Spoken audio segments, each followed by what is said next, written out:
Hey, if you are playing in my 2025 Dungeons & Dragons Inner Castle game, stop watching, be gone, return in March for our Japanese special.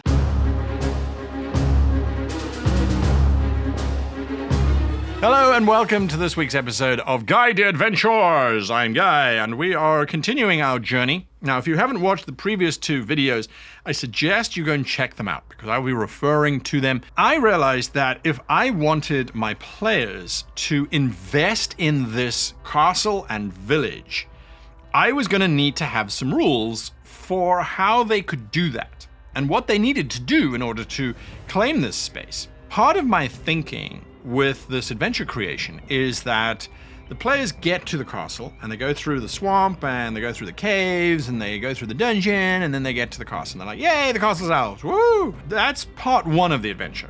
Part two of the adventure would then be, okay, we need to build up this castle. We need to make it our own. We need to secure the area. We need to refurbish it. We need to take care of it and that kind of stuff, whilst learning about what's going to happen in the third act, which would be the castle comes under siege. And they now have to defend the castle because now they've spent time investing in the castle and all that kind of stuff. That's my thinking in terms of the structure of this adventure. Well, recently, I've been doing a deep dive into Star Trek Adventures 2, the 2D20 system from Modiphius. And I've got a YouTube channel dedicated just to that called Off My Bridge. They've got a whole bunch of ideas on, not on sieges or on major battles, but on how to run a starship that's full of people and to make it feel like it's full of people, and how do you handle certain things, and how do you handle ships of different sizes fighting each other and all that kind of stuff.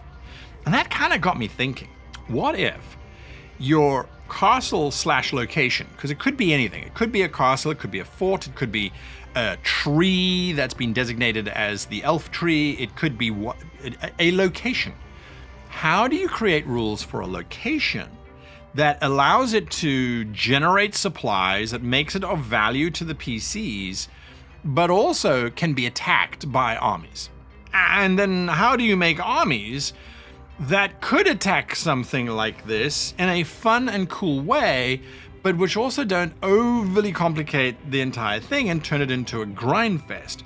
We need something that we can do. We need to be able to play with this. And the idea of scale started to come into my head. Now, this comes from Star Trek. So I created these rules, and these rules are available on my Patreon, patreon.com/greatgamemaster.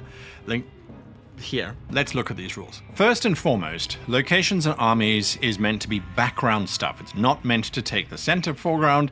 It is meant to be happening whilst the PCs are doing their cool stuff in the foreground. They are the heroes, that's where it should be. How locations work is the locations are made up of a number of structures and geographic features, and depending on how many of those are in the location, that determines the scale of the site. Now, the scale is used to calculate the number of orders that can be given to the location every week, determining the attack and defense of the location, determining how much supply is needed to keep that location functioning, and it is used to determine how many attacks the location can make in a single round. The attack and defense of the location is based upon the scale plus modifiers from the structures and possibly any orders that have been given. Each structure has got its own hit points, and when destroyed, it is no longer functioning and must be rebuilt, and I've got rules on how to build new structures. Super simple stuff. Supply is critical. How much supply is required is equal to the scale of the location, and certain buildings, certain structures will provide supply on a weekly basis if they are ordered to do so. Now, the way that orders work is every building can be issued one of 7 orders, and this is drawn directly from the Bastion system of the DMG 2024. You can issue the craft, empower, harvest, maintain, recruit, research, or trade order, and these will have an effect on the location. So every location can issue a number of orders equal to its scale. So a scale 5 location has 10 buildings or structures in it, and it could issue 5 orders to those buildings. Now, the other 5 buildings that don't get orders, they are assumed to continue producing materials, costs covering, all that kind of stuff for the entire location. Critically, this is not calculating how many peasants live in the village, what the salary is of the guards who protect the location. We don't even know how many guards there are. When it comes to attack and defense, we don't keep track of the number of personnel involved.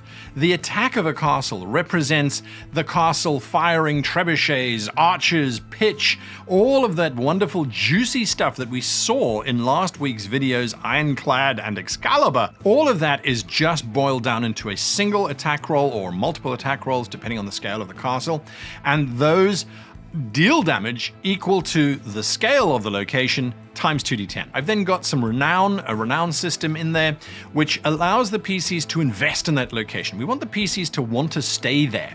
So we give them this renown option where they can increase the renown of the location, people start to know about it, and that should give them roleplay rewards. The local lords say, well, we know everyone travels to your castle because you are considered to be great, your castle does wonderful things.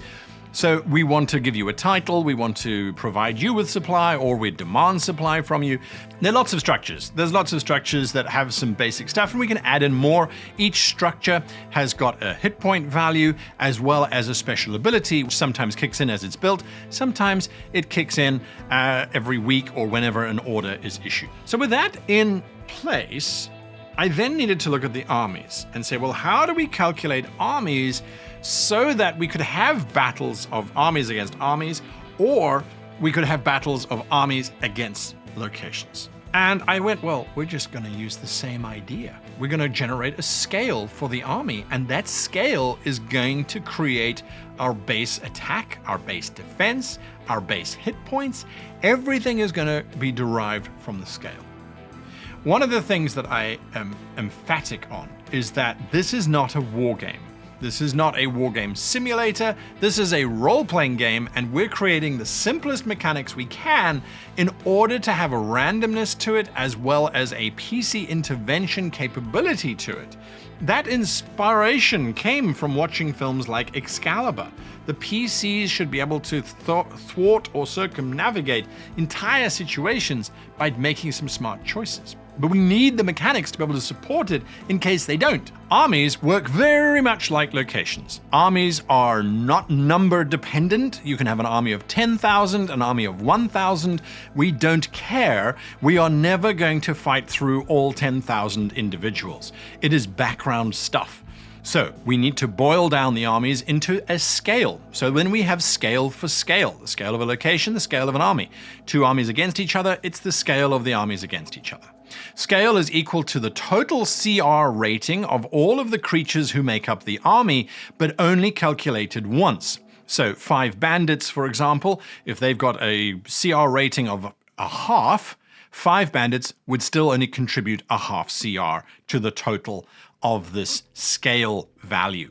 Now you add all the CRs together, and then you divide by 2, and that is the scale of your army. The scale does exactly the same as what it does for locations. It determines the army's attack and defense totals, the amount of supply that the army needs to keep functioning, and the amount of damage that the army deals as well.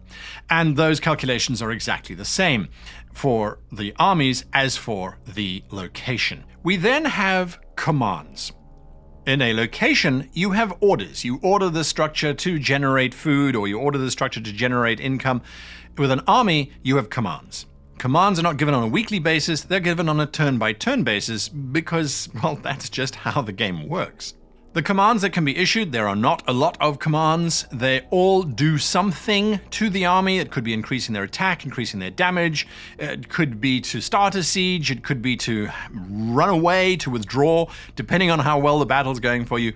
So these orders, and you can issue as many orders as you have scale, that then allows you to control your army. So one army against another army, orders are given on the initiative of the commander. I've also thrown in some travel rules on how fast armies can travel and that sort of thing, because it's quite useful to know that. And that's it. That's the totality of the rules for armies and for locations. There's lots of little modifiers and things that can be applied here and there, but the general idea is that once you've got the scale of the army or the location, you are good to go.